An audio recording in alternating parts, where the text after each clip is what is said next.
எப்படி இந்த கல்யாணம் நடந்துச்சோ அதே மாதிரி மாசாணி அம்மா முன்னாடி வீட்டு பெரியவங்க ஊர் சொந்த பந்தோன்னு எல்லாரும் முன்னாடி வச்சு எப்படி அக்னி சாட்சியா எனக்கு தாலி கட்டினீங்களோ அதே மாதிரி பிரிச்சு விட்டுருங்க.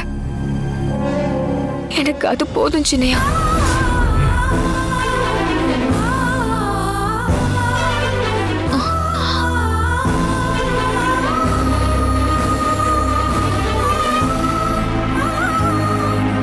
துர்கா, அது லீகலா சரியா வராது. படிச்சவங்க நீங்களாம் சேர்ந்து ஒரு ரூமுக்குள்ள பேப்பர்ல கையெழுத்து வாங்கி என்ன பிரிச்சு விடுறது சரியா வராது சின்னையா.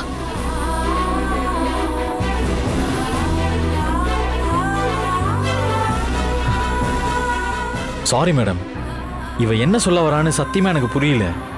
கோர்ட் மூலமா போனாதானே சட்டப்படி செல்லுபடி ஆகும். கோவில்ல வச்சு பிரிச்சா அது யாரு ஏத்துக்குவா? பூஜிதா, கொஞ்சம் இவளுக்கு சொல்லி புரிய வை. நான் எப்படி? பூஜிதா ப்ளீஸ். துர்கா, கோவில்ல வச்சு பிரிச்சாலாம் அது செல்லுபடி ஆகாது. அது எனக்கும் புரியுது. கோவில்ல வச்சு பிரிச்சுட்டு அதுக்கப்புறம் எத்தனை பேப்பர்ல வேணாலும் கையெழுத்து வாங்கிக்கோங்க.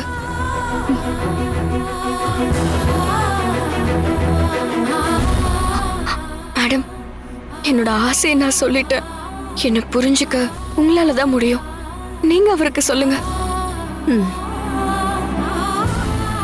அசோக், துர்கா சொல்ற மாதிரியான ஒரு விஷயத்த என் லைஃப் டைம்ல நான் இப்பதான் கேள்வியே படுறேன். டைவர்ஸ் பேப்பர்ல கையெழுத்து போடுறதுல அவ எந்த பிரச்சனையும் இல்லைன்னு தானே சொல்றா. அதுக்கு முன்னாடி கோவில்ல அம்மன் சாட்சியா உங்க 2 பேருக்கும் எப்படி கல்யாணம் நடந்ததோ அதே இடத்துல இந்த கல்யாண முடிவும் நடக்கணும்னு அவ ஆசைப்படுறா. இத பத்தி நீங்க 2 பேரும் சேர்ந்து பேசிதான் முடிவெடுக்கணும். துர்கா, இத வீட்லயே சொல்லியிருந்தா இந்த அலைச்சலே தேவையில்லைல. மேடம், உங்க டைமை வேற வேஸ்ட் பண்ணிருக்க மாட்டோம். அதெல்லாம் சொல்லாத. அவளுக்கு இங்க வந்த பின்னாடி கூட இந்த மாதிரி ஒரு ஐடியா தோணிருக்கலாம் இல்லையா? துர்கா ஆசைப்படுறத உன்னால செய்ய முடியுமா முடியாதா அத மட்டும் சொல்லு.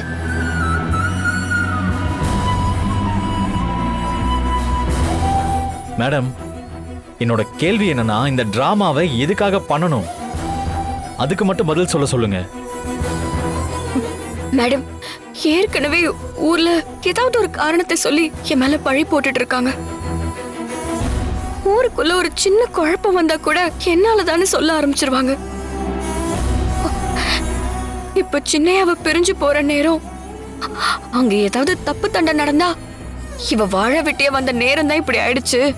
அங்க புருஷன் கூட எந்த லட்சணத்துல வாழ்ந்தாலும் தெரியல. அதனாலதான் ஊருக்குள்ள இப்படி கெட்ட சம்பவம் எல்லாம் நடக்குதுன்னு கதையெல்லாம் கட்டிருவாங்க மேடம்.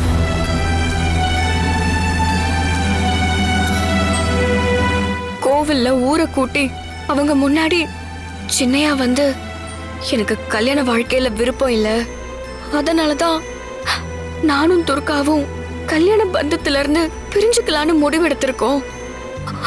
மத்தபடி துர்கா மேல எந்த குறையும் கிடையாது. யாரும் துர்காவை தப்பா பேசாதீங்கன்னு சொல்லிட்டா போதும். அதுக்கப்புறம் விவாகரத்து பண்ணிட்டா எனக்கு எந்த பிரச்சனையும் கிடையாது.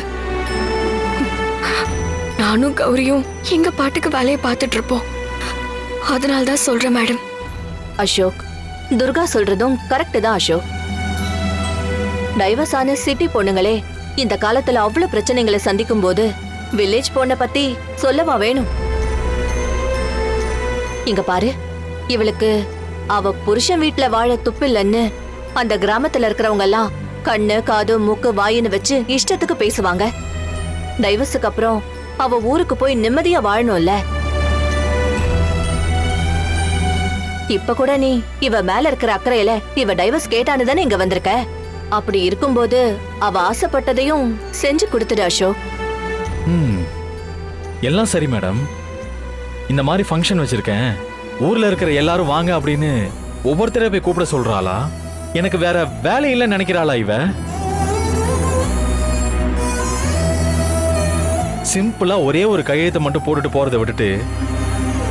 இப்பதான் இவ மேல இருக்கிற அக்கறையில நீங்க வந்திருக்கன்னு சொன்ன. இப்ப இப்படி வேண்டாம் வெறுப்பா பேசுற.